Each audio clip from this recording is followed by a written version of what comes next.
Bonjour, c'est Gilles sur boursicoté.com. Voici l'analyse technique Forex et matières premières pour cette journée du lundi 27 avril 2015.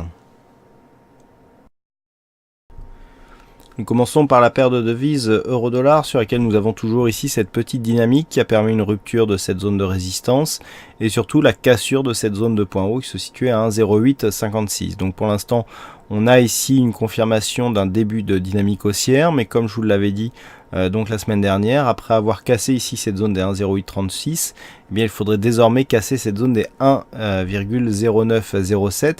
Le but étant de revenir sur cette zone de point haut qui se situe à 10.50. Donc pour l'instant, on est sur un début de dynamique. Comme nous avons pu le voir auparavant, la dynamique n'est pas très puissante. On a eu ici une petite formation en double bottom.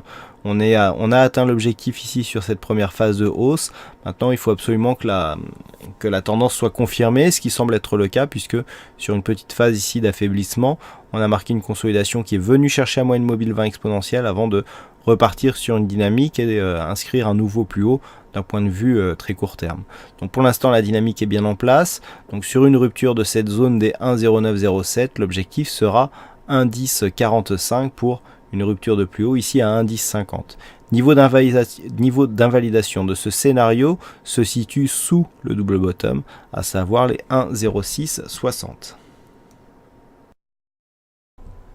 Pour le dollar yen, c'est toujours la neutralisation, puisqu'après avoir tenté ici une sortie à la hausse, eh bien les cours reviennent ici sur une tendance baissière.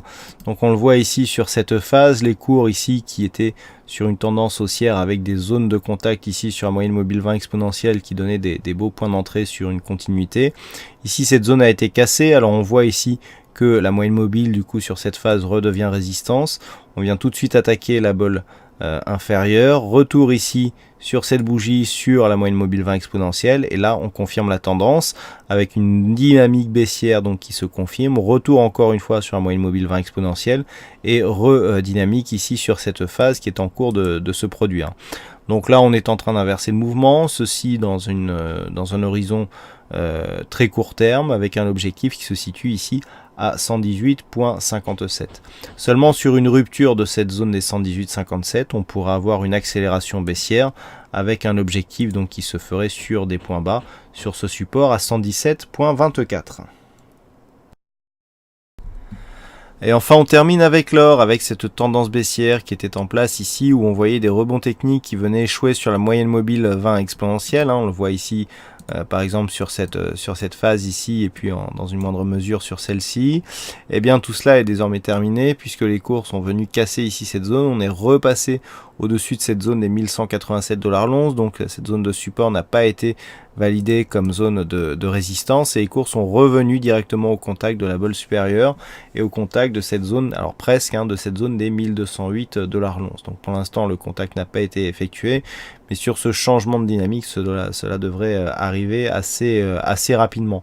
Donc on neutralise ici avec une fausse sortie, puisque je vous avais indiqué que sur une cassure ici des 1187, eh bien les objectifs seraient 1165 et surtout 1150 $ l'once. On n'a pas réussi à impulser une dynamique assez forte pour venir baisser ici sur ces objectifs et donc on neutralise. Donc avec une fausse sortie, un retour sur la zone des 1208. Donc je vous rappelle le contexte par rapport à cette configuration. Donc on avait ici d'ailleurs un point bas qui était proche de celui-ci. D'ailleurs la zone de support devrait être redescendue sur les 1175 $ l'once.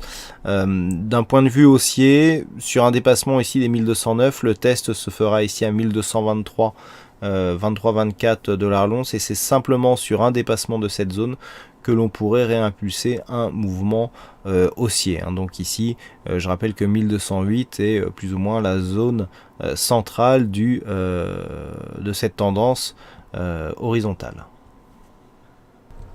Voilà ce que nous pouvons dire sur cette analyse technique Forex et matières premières. Je vous souhaite à toutes et à tous un bon week-end, bonne chance dans le prochain trade et on se retrouve donc dès demain pour d'autres analyses techniques sur le site boursicoté.com. Bonne soirée à tous.